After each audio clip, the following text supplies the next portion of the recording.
নগরীতে international piece school and কলেজের অভিভাবক ও সুধী সমাবেশ অনুষ্ঠিত হয়েছে।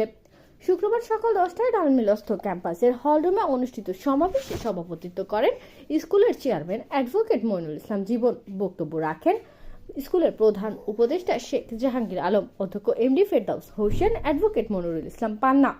অনুষ্ঠানে সঞ্চালনা করেন আয়েশা ফারজানা ও রাবেয়া বুশরি। উপস্থিত সুধীমণ্ডলের মধ্য থেকে বক্তব্য রাখেন আলহাজ মিসেস মারিয়াম বেগম, বিশিষ্ট মানবাধিকার কর্মী অ্যাডভোকেট মমিনুল ইসলাম প্রমুখ। অনুষ্ঠানে বক্তারা বলেন, শিক্ষার্থীদের জন্য একাধিক সহশিক্ষা কার্যক্রম, অভিভাবকদের জন্য বিশেষ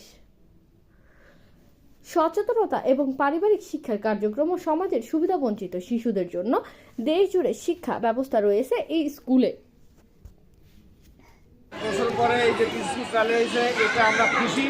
এটা শুধু খুশি না, বিগত ফ্যাসিস্ট সরকার এই ইসলামী মূল্যবোধকে, নৈতিকতা শিক্ষাকে একদম ভুলণ্ঠিত করার জন্য অনেক সুপরিকল্পনা করেছিল।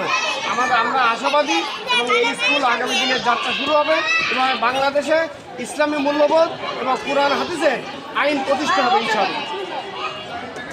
একজন শিশু বড় হয়ে মানুষ হতে পারে না। প্রকৃত মানুষ হতে গেলে অবশ্যই তার ধর্মীয় চেতনা, মূল্যবোধ, নৈতিকতা এবং দেশপ্রেম থাকতে হবে।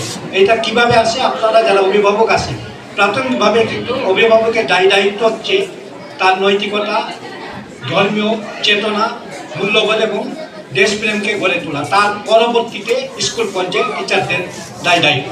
আমি লিখিতভাবে আজ পর্যন্ত কোনো স্কুলে বিশেষ করে ভিশন এবং মিশন এটা কিন্তু থাকে না।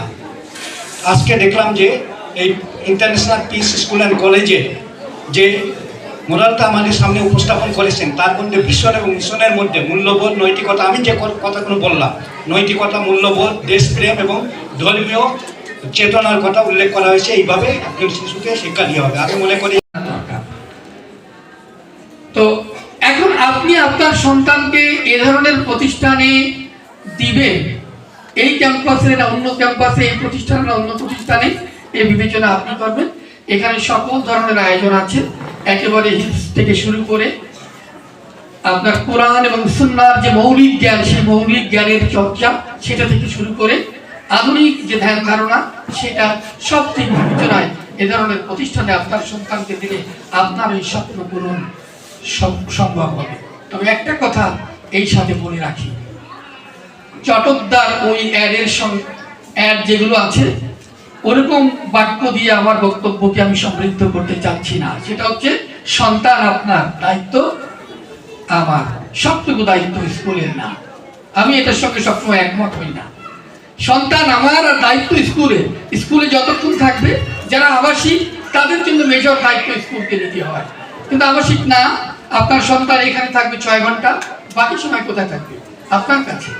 তাহলে আপনার দায়িত্ব নেই, শুধু আপনি স্কুলে দিয়েই আপনি ছাড় পেয়ে যাবেন তা নয়।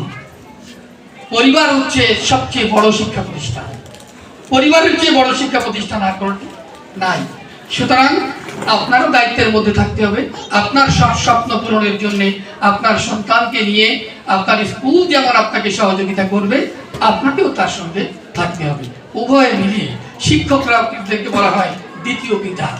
শিক্ষকরা দ্বিতীয় পিতার দায়িত্ব নেন। পিতা যেমন সন্তানের অভিভাবকত্ব নেন, শিক্ষকরাও তেমনি নেন। আপনার সন্তানকে আপনার শিক্ষকরা সেই পিতার মতোই দেখবেন, আর আপনারাও আপনার সন্তানকে নিয়ে আপনার উপর যে দায়িত্ব, সে দায়িত্ব আমি অন্য একদিন বলবো।